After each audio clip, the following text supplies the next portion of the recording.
Devine. Here. Najarian. Here. Sinanian. Here. Mayor Garabetian. Here. What's next? The agenda for the May 2nd, 2017 special public meeting of the City Council was posted on Friday, April 28th, 2017 on the bulletin board outside City Hall. Next item, please. 1, Director of Community Development regarding 222 North Brand Boulevard, Stage 1 and 2 Design Review. 1A, motion approving parking exemption. 1B, approving Stage 1 and 2 design. Okay. Mr.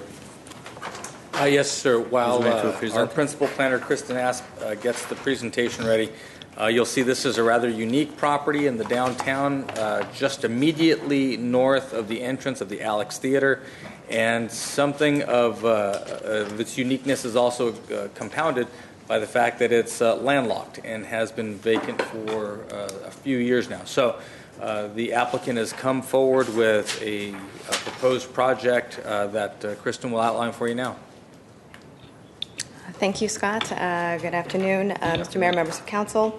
This is a Stage 1, 2 design review and parking exception for 222 North Brand. It is a proposal to demolish an existing vacant 2-story, 9,480 square foot commercial building and construct a new 2-story, 12,608 square foot commercial building on a single lot, approximately 7,000 square feet in size. The ground floor will have a new full-service restaurant, and the second floor will contain general offices. No parking spaces are currently provided on site, and none are proposed. So a parking exception is also being requested along with this Stage 1 and 2 design review. The project site is located on the east side of Brand Boulevard, immediately north of the Alex Theater between Wilson and California Avenues. It is in the downtown specific plan Alex Theater District. The existing building has been vacant for several years, but previously consisted of retail on the ground floor with offices above. I'm going to go over the parking exception request first and then go into the design. The code requires that new buildings provide a minimum number of on-site parking spaces to serve the eventual new uses. In some cases, a strict application of the parking code to require full on-site parking is not practical. This is the proposal next to the Alex. As you can see from this table, the new building will contain 12,608 square feet intended for office and restaurant. And using the parking ratios of the code, a total of 46 parking spaces are required. However, this number of parking spaces for the new building cannot reasonably be provided on site. The site is a modest 6,983 square foot in size. It's bounded by Brand Boulevard to the west, a 1-story building to the north, the Alex Theater building to the south and east, which is listed on the Glendale Register of Historic Resources as well as the National Register of Historic Resources. So no additional land can be acquired to provide more parking. Additionally, on-site parking can't be provided in an above-ground or subterranean structure because it's surrounded by these other structures that leave it with no vehicular access at the sides or rear.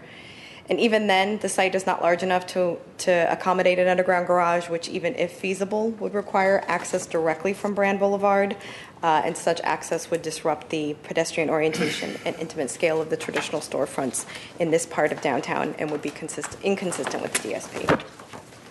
The proposed project requires 46 parking spaces, and based on zoning requirements, the existing building would require 24 spaces. If the existing building was remodeled with the same office and restaurant use, the project would not need to provide any additional parking and would have to rely on the existing surrounding parking facilities. But because the existing building is being demolished, the project is not entitled to the 24 parking space credit assigned to the existing building.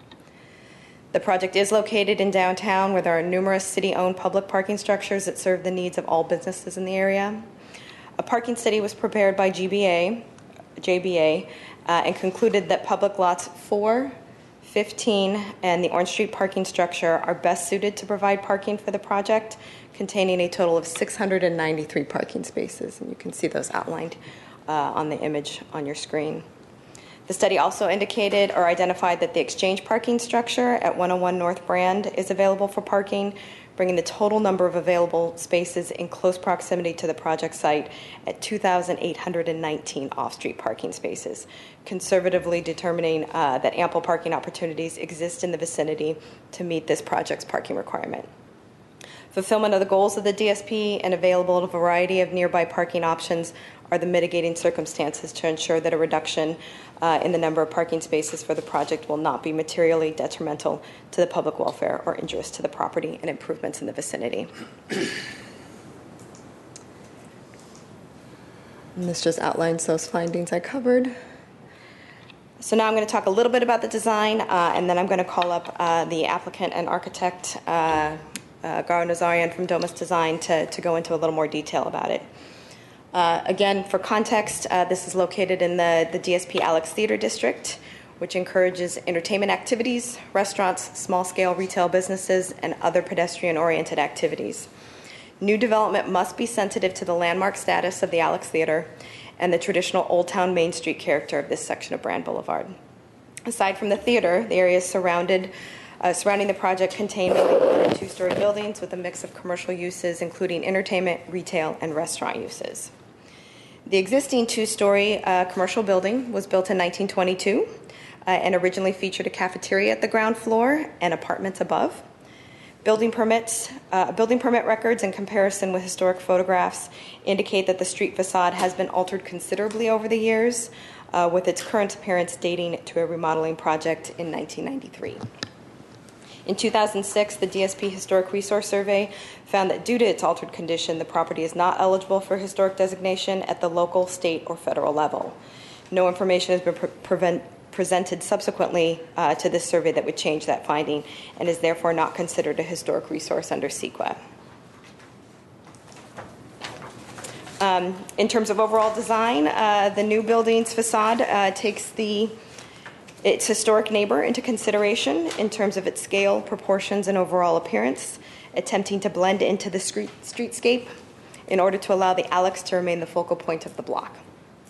The proposed building is 2 stories in height, designed in a modern style that focuses on clean lines, geometric elements, and contemporary finishes, and does not compete with the adjacent and jazzier style of the Alex Theater. The tallest portion of the building is 29 feet and is located at for the second floor offices and located at the north side of the site away from the theater. The new building will be lower than the existing building street facade and is set back from the property line for the outdoor dining proposed for the restaurant. This setback adjacent to the Alex then opens a greater amount of the northwest corner of the historic entry structure and marquee to public view. And since part of the Alex wall will be newly exposed, a condition of approval is recommended, calling for the applicant to repair and repaint the exposed wall. Overall, the project is consistent with the Downtown Specific Plan Alex Theater District. The site planning, mass scale, design, and detailing are appropriate to the district and will enhance the streetscape while deferring to the historic character of the Alex. Staff recommends approval of the parking exception and the Stage 1-2 design review with the recommended conditions outlined in the staff report and draft motion. I can turn it over to the architect now to go over any other details as needed.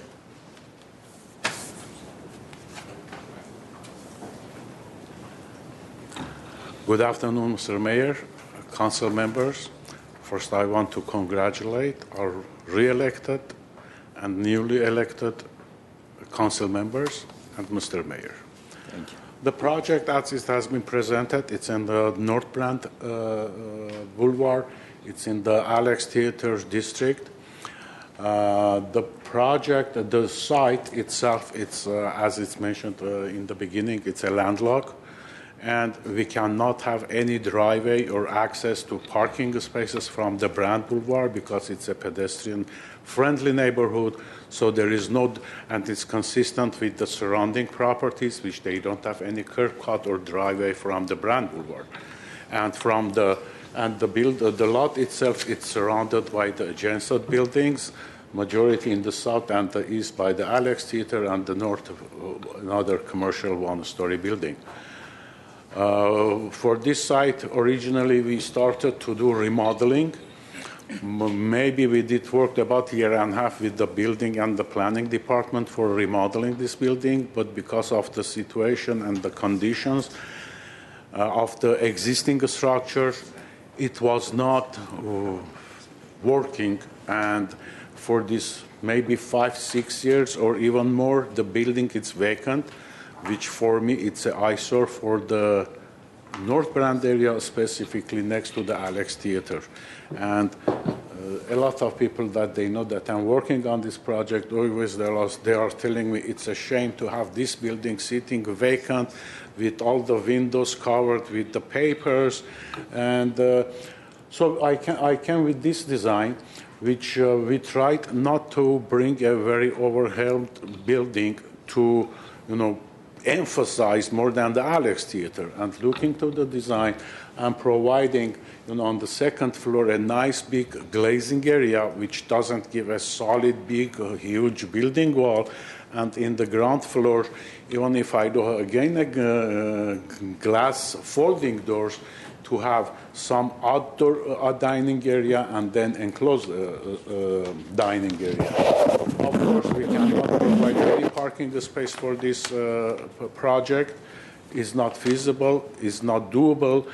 But in these last few years, especially after the Americana construction, we saw that the North Brand, it was dead. So, and a lot of businesses that before of the Americana constructions, they were doing very well in the North Brand. After this development, the North Brand suffered for a long period of time.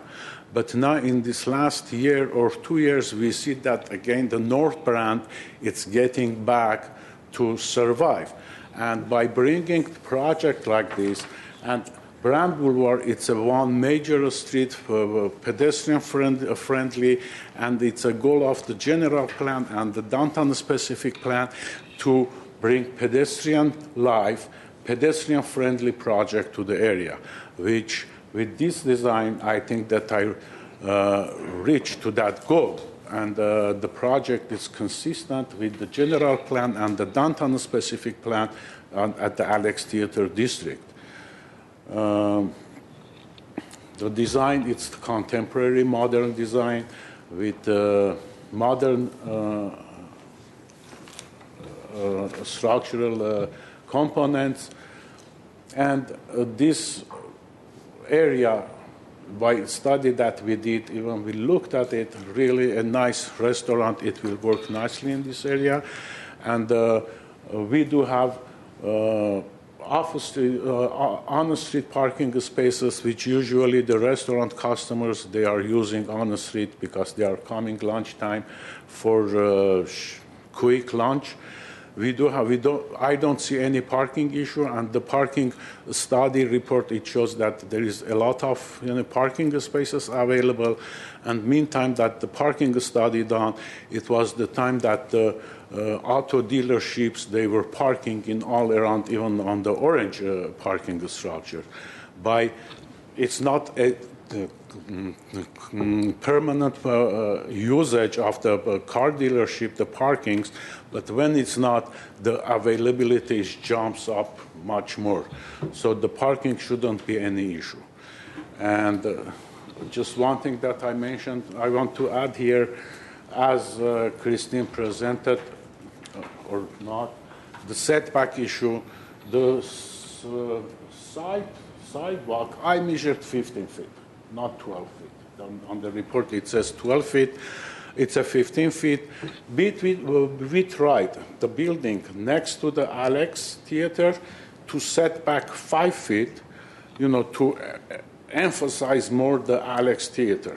But that it's, again, against the code, because the code, it says maximum 16 feet setback from the curb. But anyway, I did review all the comments, conditions. I don't have any objection to these conditions. I don't have anything else to add. If you have any question, I will be more than happy to answer it. Any questions? Yes, I have a question. Maybe just before the questions, one advisory. so that as the council looks at stage 1 and 2 design review, you can focus more, rest assured, on the design. Because there was some comment about the parking and whether or not the parking exception is the applicable tool for this project, or at least any project in the downtown. Certainly one that's landlocked, that was developed in advance of any kind of parking standards in the downtown. One of the tools that we have that are available would be, for an example, a parking reduction permit.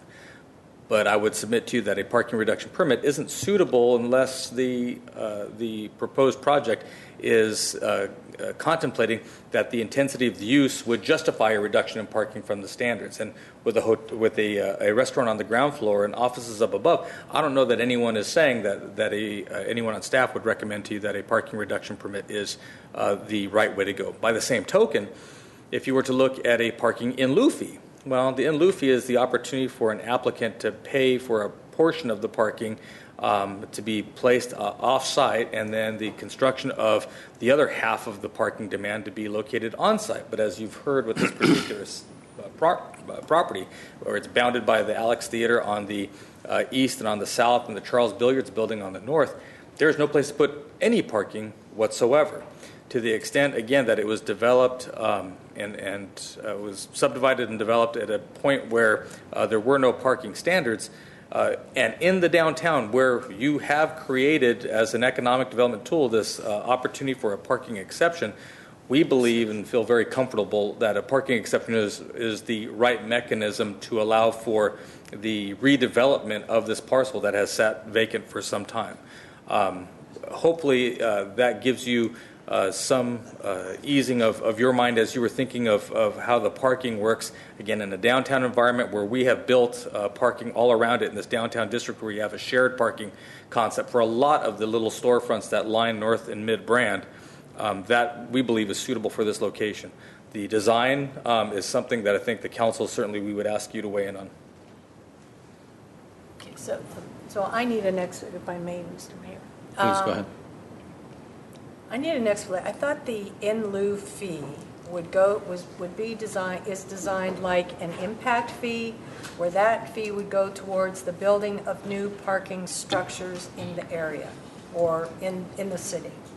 Am I incorrect in that? No, that is correct. But I think if you look at this property as if this were a remodel, it wouldn't engender that.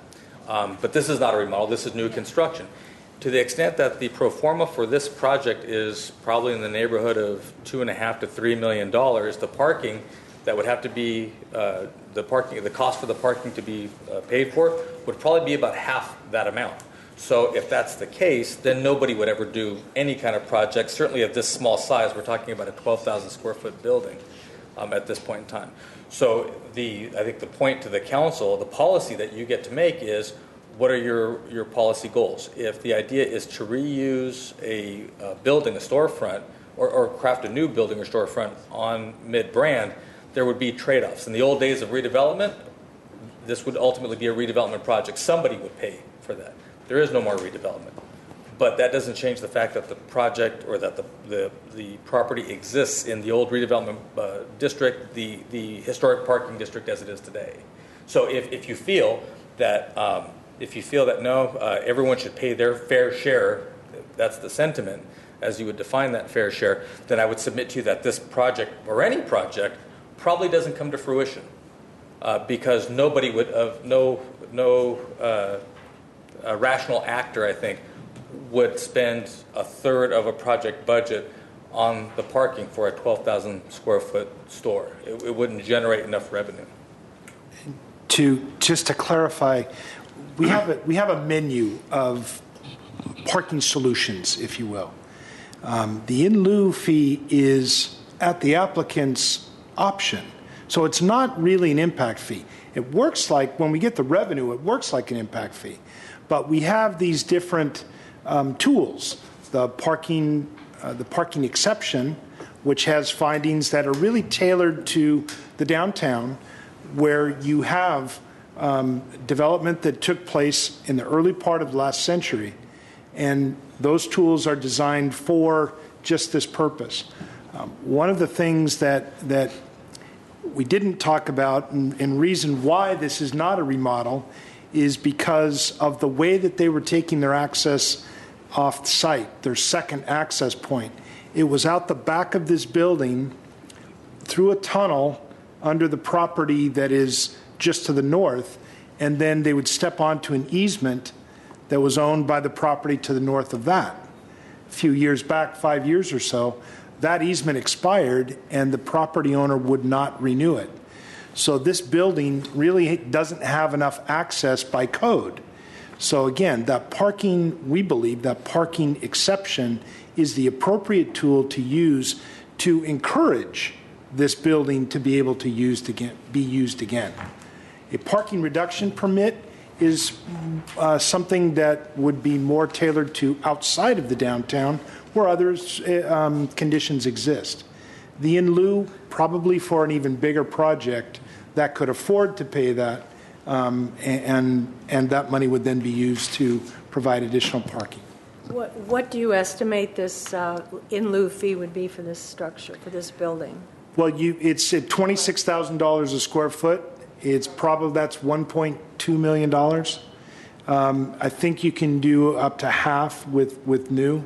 So it's somewhere in the neighborhood of $600,000 or $700,000. Again, with a budget, with a construction budget of $2.5 million, you just wouldn't do that. There's nobody that would do that and redevelop this building. Then the consequence to us, the community, is that it stays vacant because you really can't occupy without that second access. Well, and here another suggestion, because you use the word encourage, and so I want to kind of play off of that. Can we require him or that he validate 3 hours free parking in our public parking structures like the Alex does to encourage people to park in the public structures instead of looking for places on the street and taking places on the street for longer than whatever the parking meters allow? They can just keep re-upping.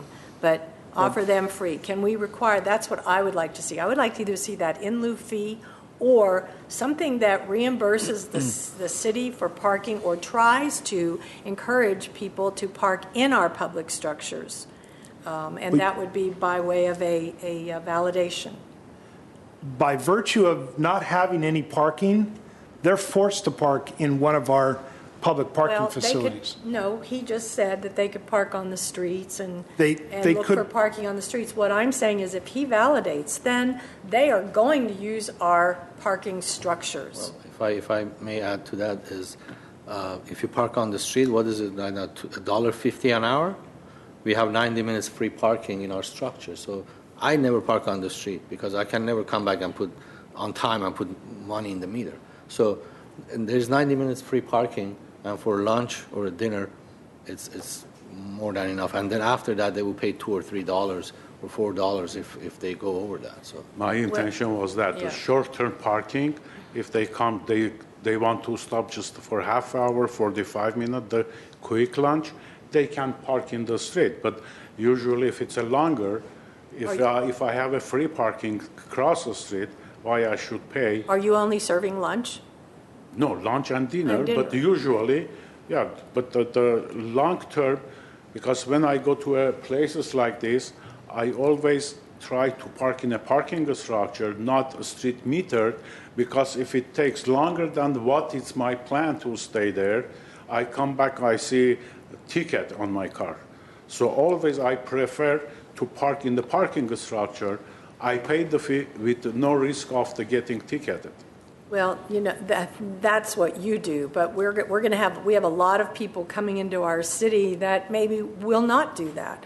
I just feel that if we start giving these parking exceptions to everyone that wants to build a long brand, that we eventually are going to fill up our parking structures and we're not going to have any place for them, and they get free parking for nothing. I think the in lieu fee, if we can use it to build structures, because that's what we're going to have to do eventually, or at least encourage people to use that structure with a validation, I think that would help the situation.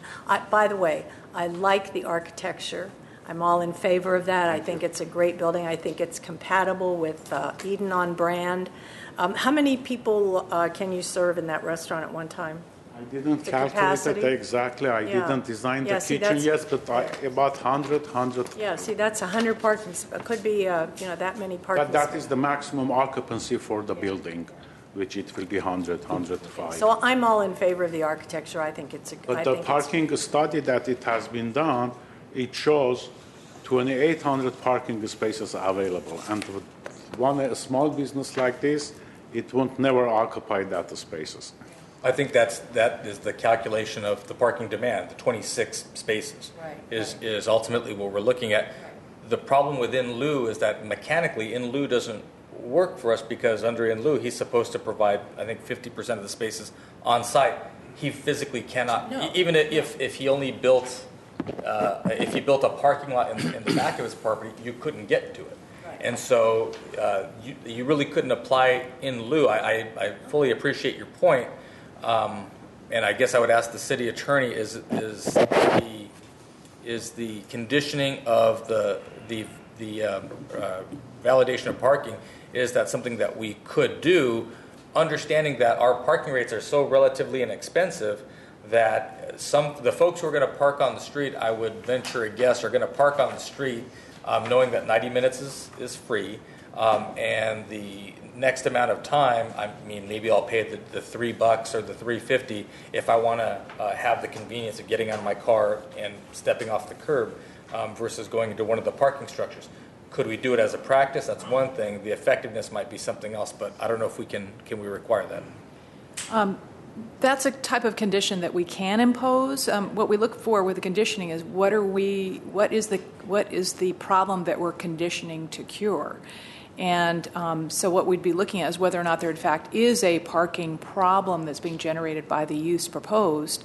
We've heard testimony and evidence so far that the public parking structures already offer the 90-minute free. I haven't waiting for a confirmation on that, but I believe that to be true. I'm getting a head nod that it is true. So to the extent that the uses of the building proposed would exceed 90 minutes, then there seems to be a justification to validate for time beyond that 90-minute.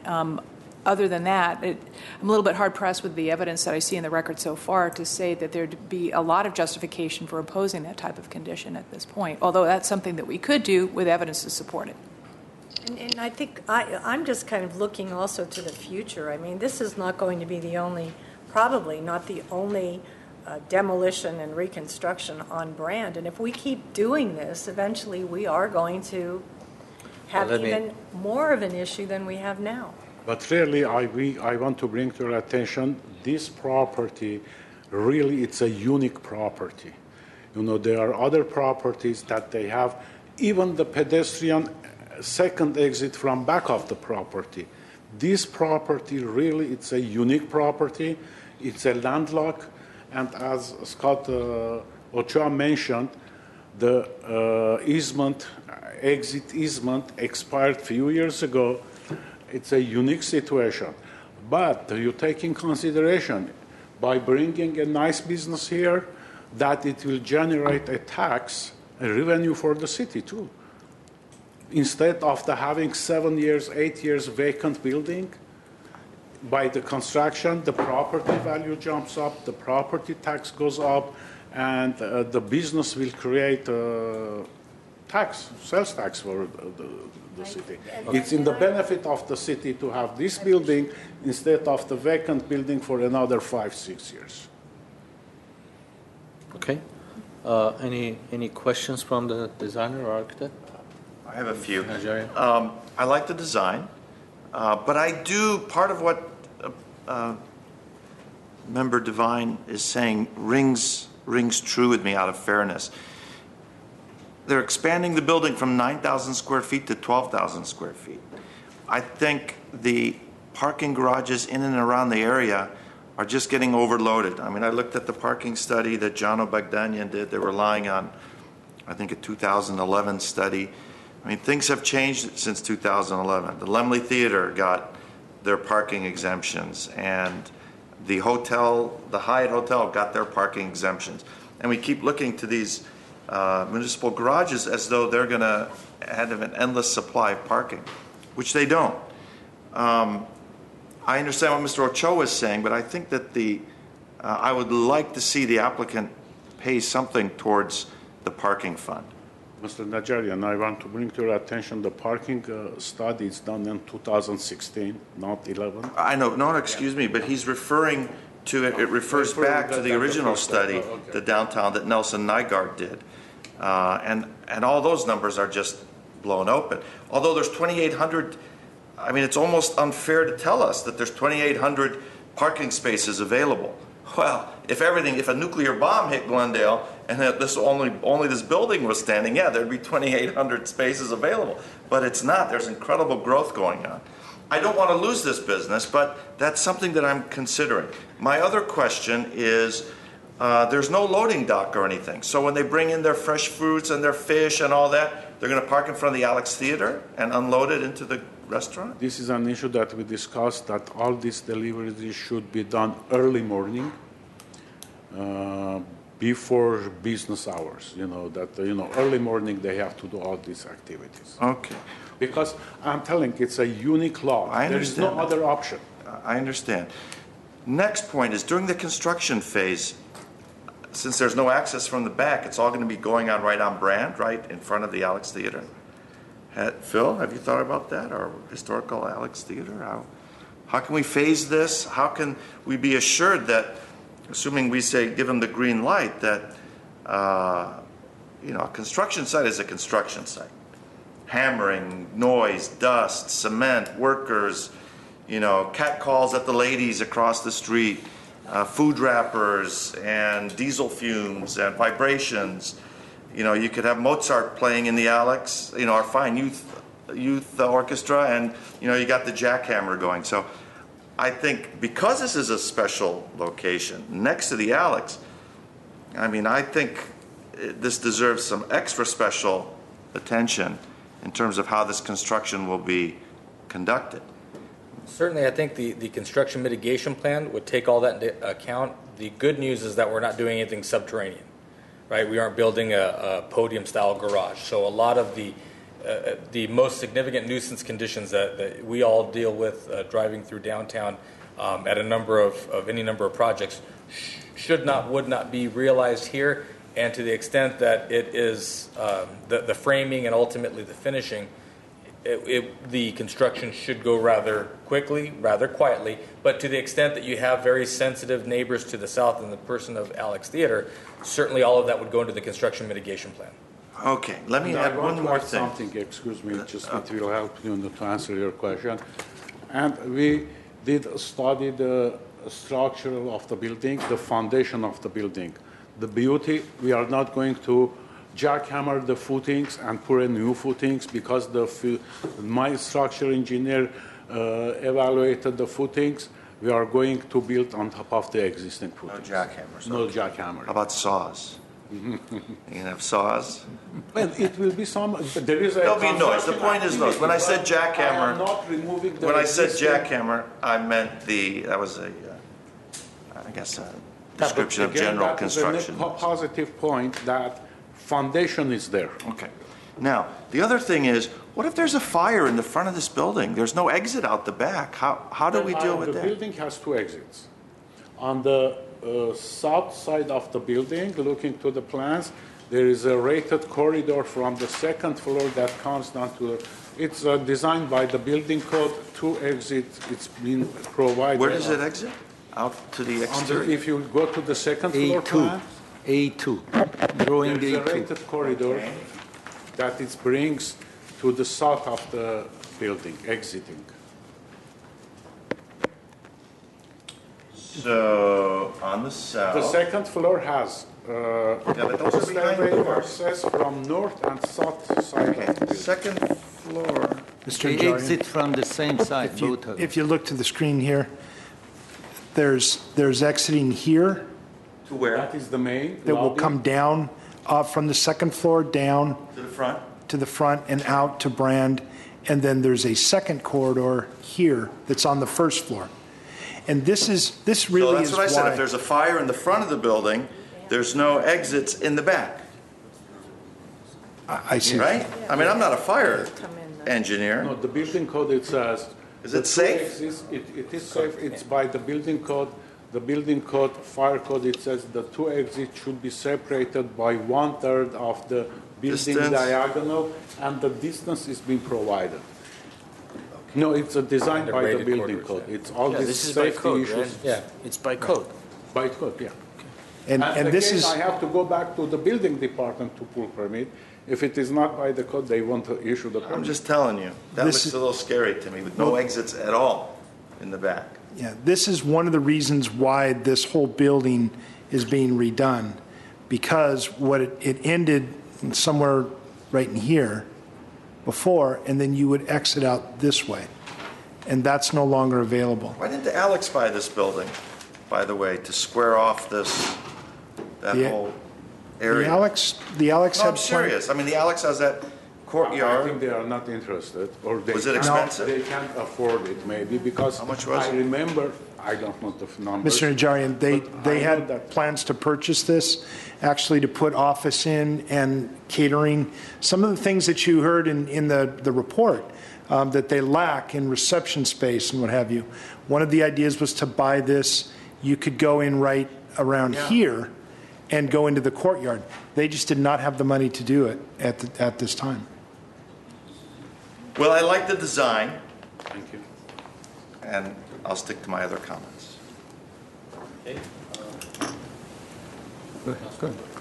I'll go after Councilman.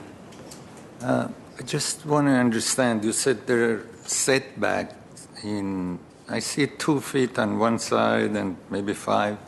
5 feet on that, but on this zone, in this district, the setback calculated from curb line, not from property line. So my setback by the code looking, it's 17 feet by my calculation one side and 20 feet for the south side. Yeah. The setback calculated from the curb line. I have 15 feet sidewalk, 2 feet setback from property line. It gives me 17 and 20. Okay. Now, Because it's a what they call the pedestrian-friendly zone. They want to bring the pedestrian life in the area. They don't want the building to be set back too much. They want to bring the businesses up to the Front line. sidewalk line.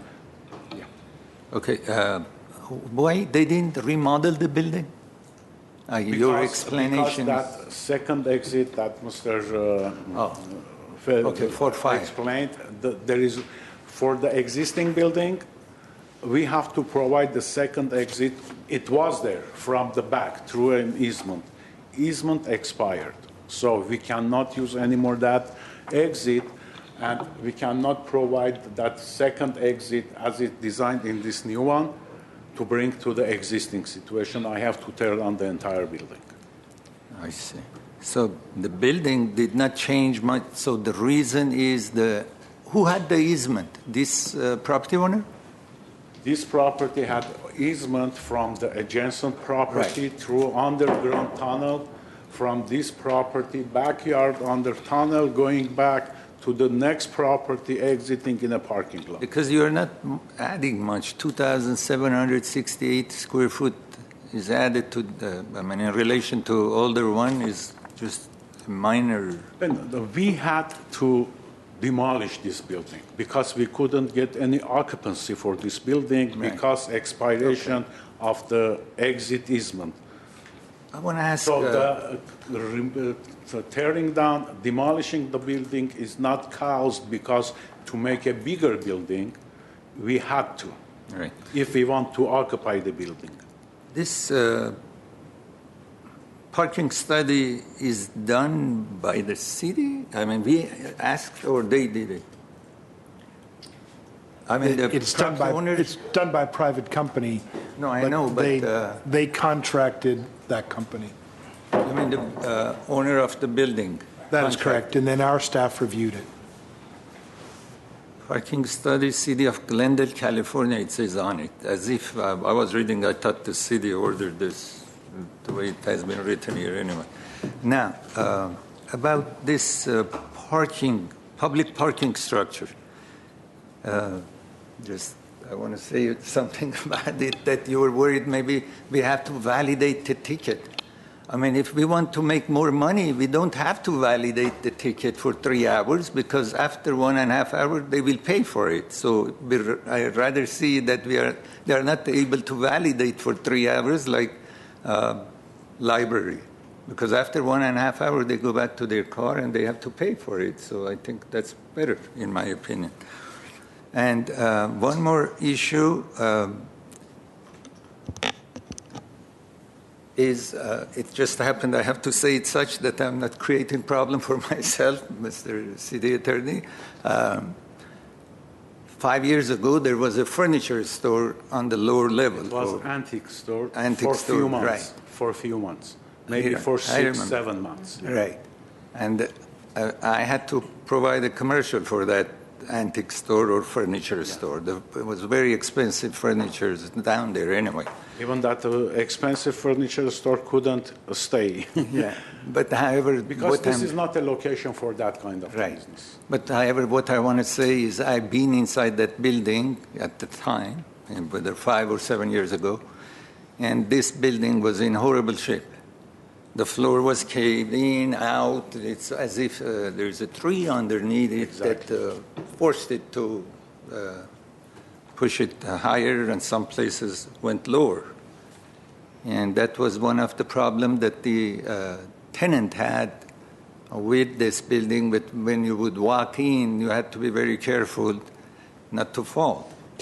So in my opinion, it's good that we have to get rid of this building. That's just my opinion, because I have been inside of the building. Let's concentrate. One more issue, because it's related. If it's a question I want us to ask the question from the designer. Okay. And after closing the public hearing, we would deliberate and All right. and make our comments. Okay. Do you have All any more questions? no, for the but I have issues, but it's Mr. fine. Sinani? I will do it. Thank you, Mr. Mayor. So I have questions for the staff. So, in the absence of this new entity, new developer coming forward with a new project, the easement has expired, so it's no longer there.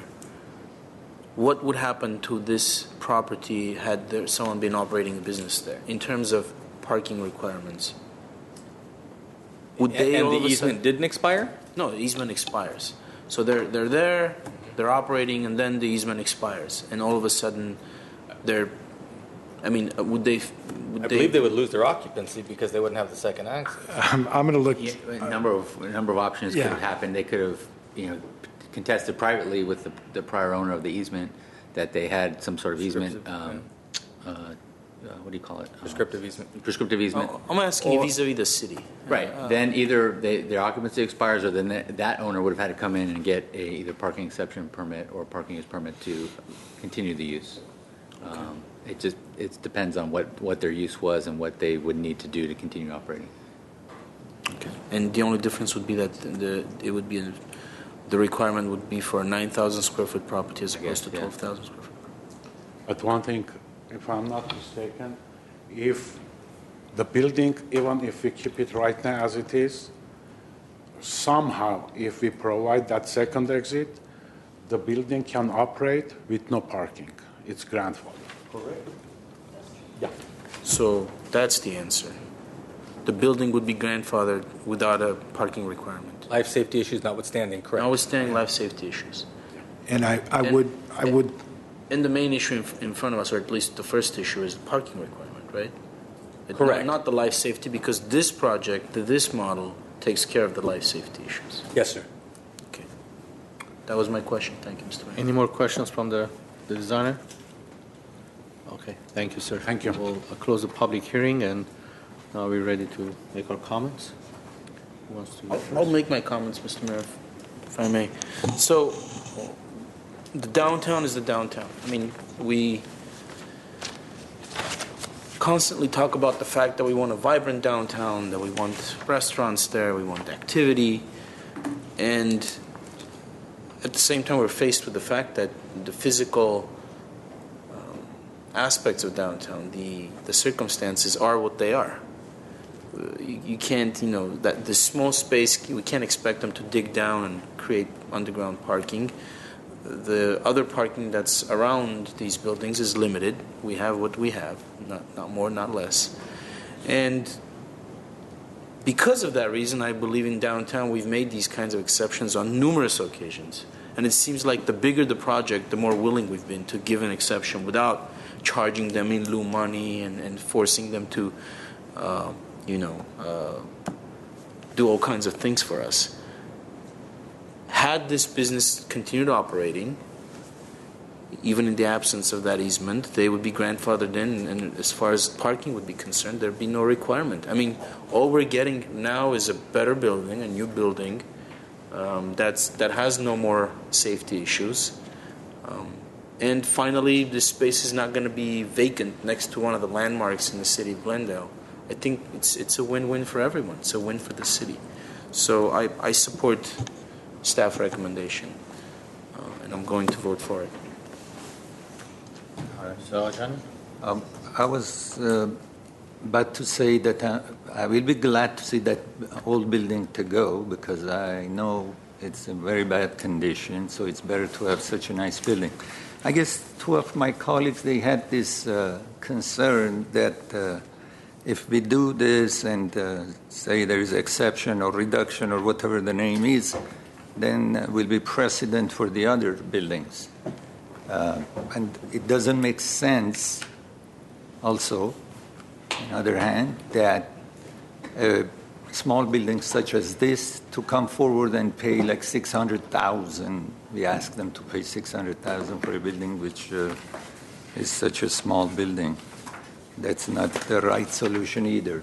I'm just questioning, is there like a fee that, let's say we are charging $50,000 for this may happen to the next building, and I don't know, that will be illegal or legal, but some fee which is reasonable, very reasonable fee that will help the parking situation at a later time, but a smaller figure, not 600,000 or 400 or.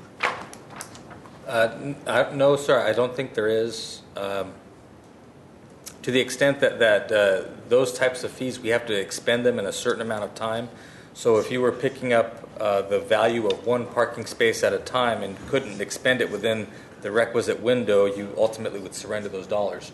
And with parking structures costing several $1 million, collecting $50,000, I don't know that we would be able to expend it in a faithful way in that amount of time.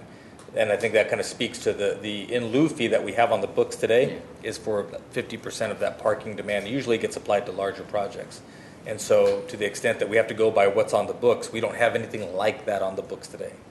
So we can ask for like 50,000. I don't think you can, because the council hasn't made the findings to say that this is the way that you would collect and draw a nexus between $30,000 or $50,000 or $80,000 for that, the way you're describing it.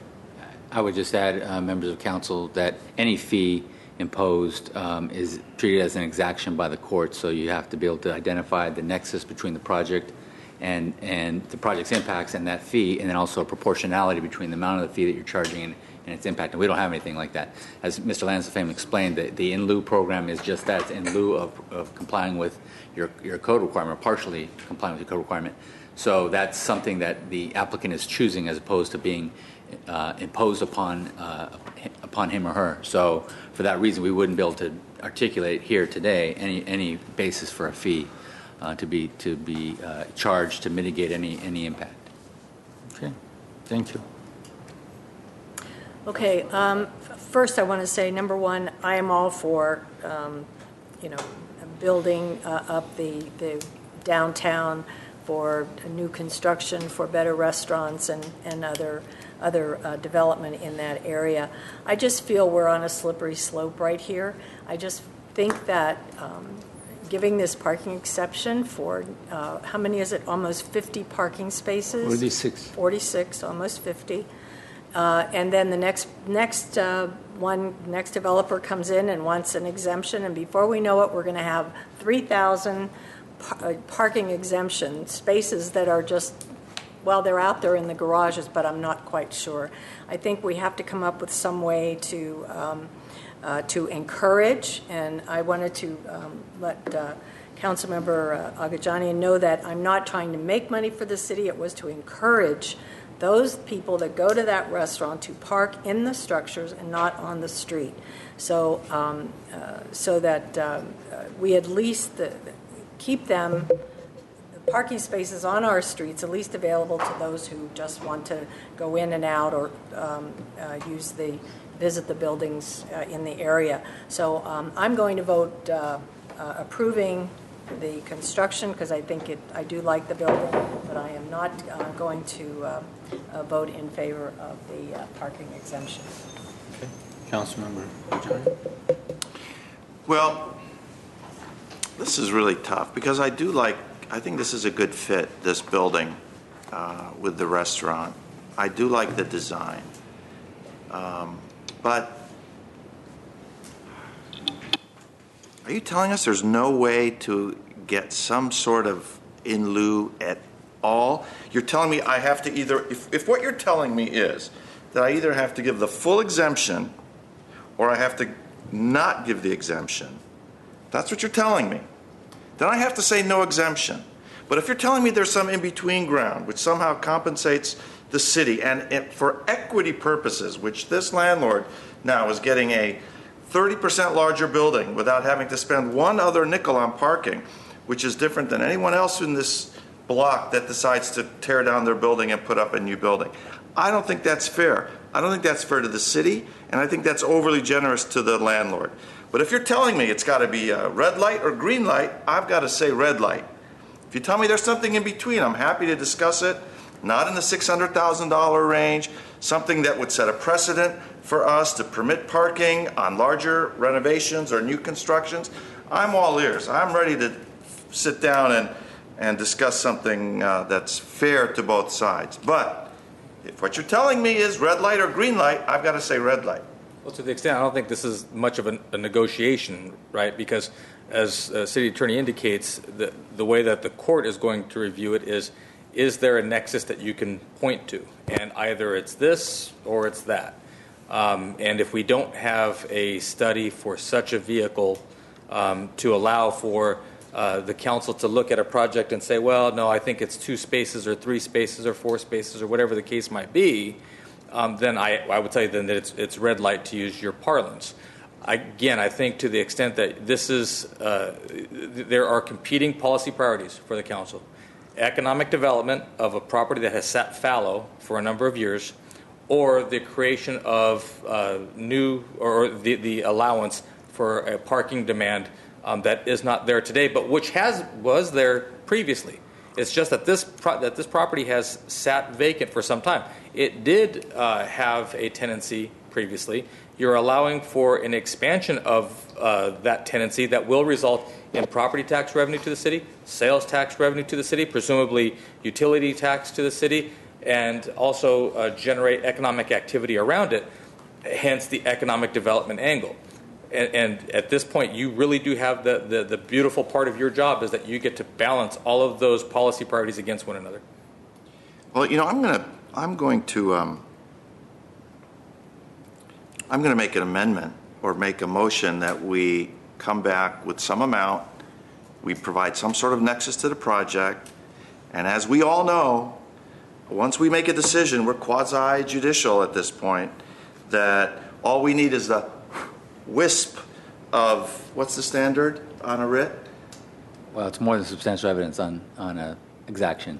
I'll tell you that. So if you're you call it an exaction. That sounds so bad. Well, but that's what it is. I wouldn't call it an exaction. Well, I appreciate what you're saying, and not to put too harsh a tone on it, but the point I would make, and if you were to propose a condition that we come back with a fee on this particular project, then we're really not approving the project because we can't impose the fee because we don't know, one, whether there's the nexus, and two, what that fee should be. If you want us to look at it separately, globally, that would be a different question that I think we could look at. But what a court would do here in this case, if you were to impose it, would look at, is there the nexus, and you have to take into account, does this particular use cause a parking impact above and beyond the 90 minutes that somebody already gets free in the parking structure? And then two, if they do, what's their proportional share of that cost? That's a pretty extensive study. So we couldn't, on the record that you have before you, you couldn't do that today. So you're either continuing the project so we can go back and do some homework and do it, or you're approving without the condition. Those are the options, unfortunately, that you have before you today. I would be leaning, let me just continue. I would be leaning to coming back with that. If this project was at 9,000 square feet, the exact same size that it previously was, I wouldn't raise one peep because that's what was grandfathered in. Okay. Even though it was a new construction that was being done and the grandfathering does not apply to that. But what they're doing is they're getting a larger spot, and I am not convinced and persuaded by the parking study because I think ultimately it's based on the Nelson Nygaard study of 2011, a 6-year-old parking study. Anybody who's seen downtown Glendale, it's a day and night difference between 2011 and what we have now. I think the parking demands are exceptional, and you don't need to be a engineer to know that. You just need to have someone with a car trying to look for a parking space in the Orange Street garage at between 11 o'clock and 2 o'clock. You're up at the top, and if you can find a spot, you're lucky. So, I don't know why we're playing this as a, on or off situation. I think there has to be a very acceptable middle ground between the developer and between our development staff as to solving this problem. Don't forget, the people in Glendale have had it with development, and if this gets out that we're giving another 46 car parking exemption, there's going to be a lot of discontent.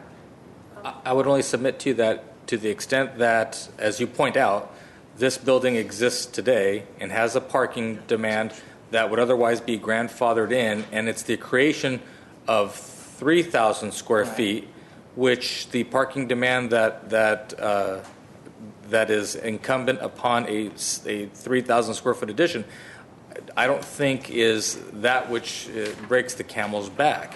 When you look at this notion of even precedent setting, I don't know, one, each variance goes case by case, but two, I can't think of another parcel in the downtown that is landlocked in a way that this one is landlocked. Exactly. And so while we certainly can, if it's the direction of the council, to come back and try to figure out some mini in lieu fee for some smaller impact, yes, we can do that. But I would tell you that I think that's a bigger and broader question than just what happens at this particular site. Now, is this all involved with that new hotel that's going around the corner there? Because all those spots are going to get taken up. Is this somehow, let's build more hotels and let's, No. Has nothing to do with that? No, I actually, no, it doesn't. Why do we charge them for 6 spaces? They're 3,000 over. Let's give them the benefit of the doubt at the 2 spaces per 1,000 use for office. 6 spaces. What's the in-lieu fee for 6 spaces? But I think the point is that we don't have that on the books today. We, as your staff, you say that the development staff should go and negotiate with the developer. We don't have that authority to negotiate with the developer to do that calculus. That program that you're describing does not exist. The city attorney indicates we could go and craft such a program. What would the in-lieu fee be for 6 spaces, Phil? What is it, 15 a space, 10 a space? Well, it's just under $26,000 a space, and you could only do half. So you tell me what it is. But if on 6 spaces times 26 is about $160,000. I want to be fair about this. I want to encourage business, but I don't want to give away the parking where there's a much greater benefit being conferred on the developer than there is to the city. And don't tell me about sales tax and all that. That's okay. It's a hotel. Don't tell me about Councilmember Sinanian, then okay. I'm trying to think back. I want to go back to Lemley. Same general area. Are they fully parked? No. Are they providing the number of parking spaces that they should be? No. That was the intent, was to have them park in the public parking and then be walking through the downtown. And what's the number of parking spaces we're talking about when it comes to a project like Lemley? 600-seat theater. Yeah. It's somewhere in the neighborhood. I don't even remember. So Because we you have give about- away on mega projects. We have no problem. We don't scrutinize it. We give away hundreds of parking spaces for the big guy, and then the little guy comes around, and he wants to build a restaurant in essence, a vacant, unused, a blight. And all of a sudden, we become very scrupulous about how concerned we are about the parking spaces in downtown, the cumulative effect. We passed that threshold a long time ago when we gave away all these parking concessions to all these mega projects. So why all of a sudden the little guy has to pay the price? I don't understand that. It's the fundamental unfairness of it.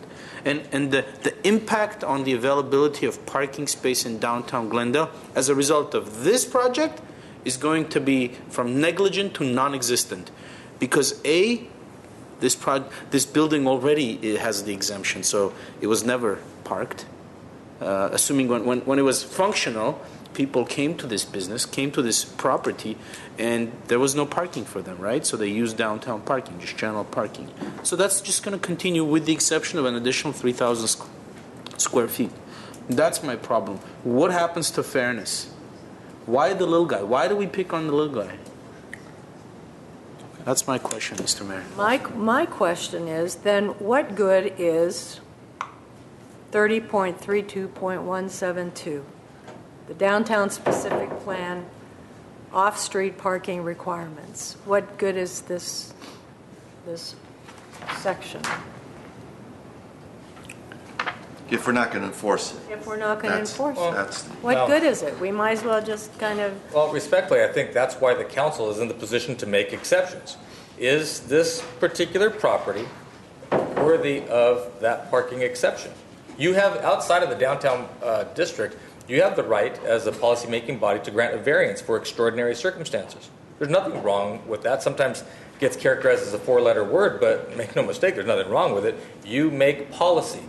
And right now, the policy decision that is before you is, do you ensure that there is this discussion about parking on this plane, and that isn't a wrong discussion, or is your discussion more focused on taking a property that, again, is sitting fallow and has for some time and restoring it to some economic vitality? And if you say, well, it should be a combination of the both, Mr. City Manager, find a way to make it both, then I would tell you, okay, we can go do that. But in doing that, then this project should get pushed back probably about 6 months.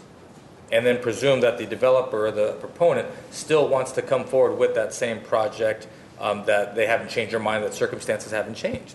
Why 6 months? Okay. Because at this point, we would actually, that's how long it would take us to put together that study. It's in all honesty. I want to make my comments if my fellow council members are done. We have to look at the entire picture as to what this project is doing and what kind of an impact it will have in that area. First of all, as far as the Alex goes, it's improving the area. The building itself is 2-story. The new proposal is 2-story. There is a 2,700 square foot difference in square footage. That's the big gorilla in the room right now that we're talking about. When you talk about in lieu fee is an impact fee. When you take a Panda Inn restaurant and put 600-seat theater plus 43 units with 46 parking spaces, that is an impact fee.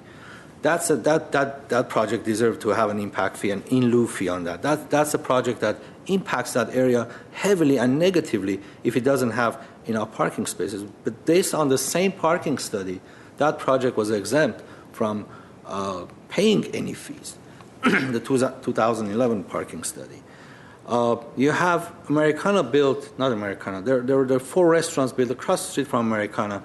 In the lieu of providing valet parking in Americana, somebody has to tell me how practical it is to park in Americana when you're buying a burger at Shake Shack. Chipotle, who knows where the parking for Chipotle is? Do they park in that big building? I don't know, but they're there. And this is how downtown living is. We wanted a downtown revitalize downtown. We wanted an 18-hour downtown. Mona, we built Mona. What's the parking impact on that? Hyatt, when you build a hotel on a city open air parking lot, that's when you bring the impact. That's what the in lieu fee is. Not for a store, or they can put a 9,000 square foot restaurant today if they have a second exit. I don't know the code, but I think they can put an 8,000 square foot restaurant in that building today and not provide any parking. It was grandfathered in, and I think we need to be a little bit careful as to not to discourage other property owners for improving their projects.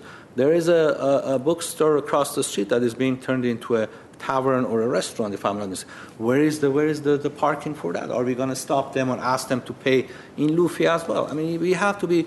This is our downtown. We need to help bring new life to it. This is one of the projects, and also just because it's right next to Alex Theater, it's important to do that. And when you have, even if you have a grandfathered in restaurant status or permit, if you leave it vacant for a few months, you may lose your permit. What's that Korean restaurant that came on Maryland? What was there before? Tony Roma's, right? Tony Roma's was out of business for years. So that restaurant comes in. Are we going to ask them, it's a new use? Are we going to ask them to pay in lieu fee because Tony Roma's lost their grandfathered in status? So we need to be really careful as to not pick and choose our battles. If you want to have an in lieu fee for smaller projects, let's have a proper process and put it in our books. We have enough legal issues on our hands. We don't want to create another one purposely. So I'm in support of both 1A and B, and if there's more discussions, we'd like to hear it. If not, there's a motion, we can make a motion and move forward. I'm sorry? I would like to comment. Go ahead. Is that possible? Yes, sir. Go ahead. Johnny. I think the concern is the precedent. And if we cannot come up with a small figure, maybe by meeting the developer, maybe he wants to donate something. If it's not possible, then I'm worried that we are putting too much burden on the developer. Is that possible? Maybe a good suggestion for council would be kind of incorporating what I hear from all of the council. I don't think there's any wrong points. Just trying to find this balance between them all. If you wanted us to come back to maybe less of an impact fee, but really more of a project over a certain threshold. Maybe it's 10,000, 15,000, 20, 25,000 square feet. To the extent that there is a project in the downtown within the DSP area that is over a certain size that we would say, okay, that one it is having that impact that the mayor is describing. That's where we begin to apply this scale of what that in lieu parking could be. So it isn't quite the remnant parcel, this kind of orphan parcel that sits there today, but maybe something that is more significant. That if you mentioned the old bookstore, and it's going to Big Papa's Tavern, like the one that they have in Eagle Rock on Colorado. Very nice, open air, opens onto the chess park, or a Gen Korean barbecue, or where Shake Shack is. Projects that are over a certain size threshold, they would fall into this type of scheme whereby we could assess, by council policy, assess some type of in lieu fee on a sliding scale. The bigger the parcel, that gets you up to the 50-50 that we would split. We don't have that tool on the books today, but it sounds like that, at least that there's a significant portion of the council that wants the ability to assess that, but at the same time not be unfair or punitive or just too expensive for the small developer that's doing these one-off parcels that we say really shouldn't set precedent anyway. If that's the direction, I think council can take action on this case however you see fit, but give direction to us to return to you rather than just doing a nexus study on impact, rather looking at trying to identify those types of projects, the size of those projects where truly we feel the impact, and that's where we should layer on what the cost would be on a very fair and even-handed basis. Councilmember Devine. I think that's a good idea. That would be kind of like a resolution of sorts, or It would be a fee that we would bring back to you. Fee. Because really, we are going to eventually have to build more parking, and I think it's time that we start thinking about that and where we're going to get the funds. And perhaps this is, he's just given us that impetus to go forward with that plan. Could be. But how long will it take you to do that? 6 months, sir. Oh, no. So, well, but I tell you what, the idea that this project could go forward if council so directed, and to the extent that we know, I think the sense that I'm getting from council members is that these smaller projects, that is a drop in the bucket towards something that is more significant, and the more significant it is, perhaps the more they should pay. But I think you'll find a mix in the Mid-Brand and North Brand area of a number of projects like this, but not a whole lot. And so if we know kind of what the council senses, if there's no assurance that there will be projects like this, but if projects similar to this scale come, we would feel comfortable while we're doing this study to bring them to you, and you would feel comfortable in the policy direction you've given us, understanding something more significant, we're going to tell those developers, those property owners, you know that this is coming down the pike and that you will be caught up in it. Because you still control the gates by way of your stage 1, stage 2 design review. Do we need to take these separately, or? Well, one is really just some direction for staff to provide to move forward on looking at the item. Yeah, the item. If you want to, if the council wants to move it so that it gets approved, then the council would need to move it. The two items are Separately or jointly? they can be joint. They can be together. Okay, I'll move items 1A and B. Can you read what's 1A, 1 and 1B? I don't have it A in is, front of me. Why don't we I take can them take them separately? separately, that's fine. That's fine too. I'll move item 1A. Which Motion says- approving I'm parking sorry, exception. where it says, Parking exception, to approve the parking exception. then what's 1B? The Design. Architecture, the architecture, the design. Oh. It's on your agenda. It's on your agenda. One So I just second, moved the item, I'm just waiting for a second. 1 second. So point of order, before we vote, if the parking exception fails right now, how far does that push the project back? Can they come back again? Can they reapply for the same exception? I guess it would Yeah, it's here. It would depend on the conditions. No, that's not it. It's It's in the conditions that would apply to this project. If he needs this parking exception in order to move forward, then That's he's it. pretty I much think stuck that's until something changes. That's the same thing. No, so when can he bring it back? When something changes. yeah. So That if we were to do a study That's- similar to what that's we're the talking one. about, That's the- let's say it takes us 5, that's the 6 same months to thing. bring it back, he would be in a holding pattern for that period of time. He'd be waiting for some type of relief.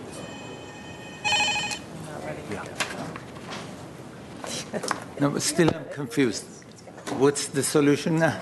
At last, how long will it take you There's no to do this? solution. I'm moving the item as it is. I'm moving it as staff recommended. I'm moving Rajania, staff there is no recommendation. fees that we can impose on them today or ask them to pay. So just to be fair with the applicant, because this is a circumstance that there is no laws in our books to ask or impose any fees on them, Councilmember Sinanian moved the item 1A, which is the awarding the parking exception. And after that one is passed, we're going to vote on the second item, 1B, which is the design of the project. That's all. And you And don't. we need a second on the 1A if Yeah, you are there has to be a second for this. if you are to be- in favor of the granting the parking exception. Parking exception, they need a second. Are you for it? Okay, I will go for it. If they have to wait that long, I will go for it.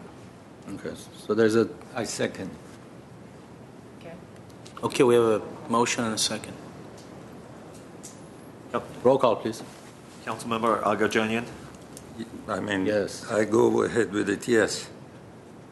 Devine, No. Najarian, No. Sinanian, Yes. Mayor Garabedian. Yes, So I'll move item 1B. which is the design of the I'll project. second that. There's a roll call, please. Councilmembers Agajanian, Yes. Devine, Yes. Najarian, Yes. Sinanian, Yes. Mayor Garabedian. Yes. Okay, what's next? Next item is number 2, City Manager, regarding a recommendation to support legislation recognizing and reaffirming the Armenian genocide and amending the City of Glendale legislative platform to support such legislation. 2A, resolution of support for House Resolution 220 regarding past genocides, including the Armenian genocide. 2B, motion to send a 5-signature letter of support to Congressman Schiff in support of House Resolution 220. 2C, motion to send a 5-signature letter to President Donald J. Trump regarding recognition and reaffirmation of the Armenian genocide. 2D, motion to amend the City of Glendale legislative platform to include supporting legislation and administration action that recognize and reaffirm the Armenian genocide by the United States government. In the waning hours of the divine administration, we received a letter from our County Supervisor Barger's office and the action that was taken up by the Board of Supervisors pertaining to the items that were referenced by City Clerk. The idea being that they were requesting to have a 5-signature letter, meaning all 5 of the supervisors, and they would request all 5 council members would sign a letter that deals with these items that are listed on this special agenda. Why is it on the special agenda as opposed to this evening's agenda? This is a special meeting that was already posted, and we were able to tag this item onto the agenda with 24-hour notice because it was, in fact, a special meeting of the City Council. So otherwise, we would have brought it in the evening. All that said, let me have Christine Powers give you a very brief overview on this item. Good afternoon, Mayor Garpetian, members of council. So House Resolution 220 before you is Congressman Schiff's latest attempt towards Armenian genocide recognition. It was introduced March 22nd of this year, and it does have bipartisan support. It asks the House of Representatives to properly commemorate and condemn past genocides, including the Armenian genocide, in an effort to strengthen the U.S.'s international standing in preventing modern-day genocides. So the idea is that by drawing upon lessons of the U.S.'s humanitarian response to past genocides, like the Armenian genocide and the Ottoman Empire's genocidal campaign against Armenians, Greeks, and other Christians in their homelands, that we can prevent modern-day genocide and war crimes by looking at protecting religious and ethnic minorities in the Middle East today. So Congressman Schiff, as you're well aware, has made several unsuccessful attempts at genocide recognition and reaffirmation with the House of Representatives in the past. Several of these resolutions have been supported by Glendale City Council in the past. As the U.S. government has not acknowledged the Armenian genocide in over 30 years. The last president to use the word genocide was Ronald Reagan.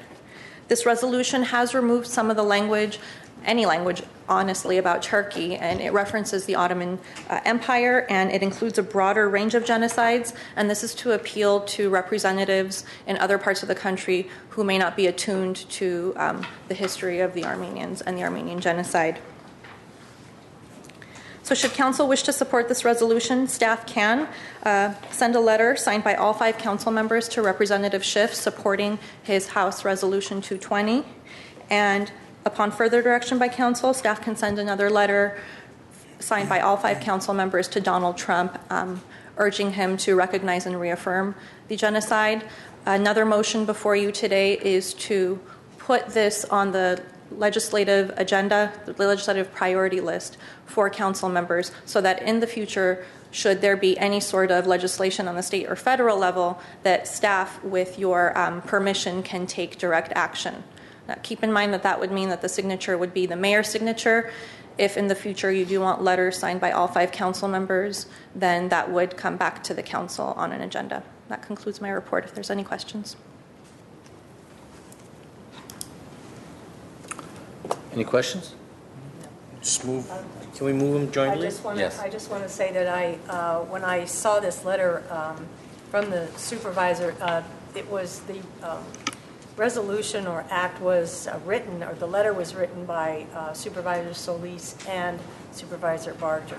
So together they are just going to support, of course, Congressman Adam Schiff, and let our president know exactly how Board of Supervisors in Los Angeles feel, and I felt that that we could do the same. We've just been through our week of remembrance. It was very important events that occurred during the week, and I think it's time for us to stand up and speak about the genocide as well, and to reinforce what the supervisors are doing. Okay, any other comments? Is there a motion? I'll move item 2A, B, C, and D. Second? Roll call, please. Councilmember Agajanian, Yes. Devine, Yes. Najarian, Yes. Sinanian. Yes. Mayor Karpetin. Yes. Thank you. And what's next? Move to adjourn. Second? We are adjourned. Do we have closed session?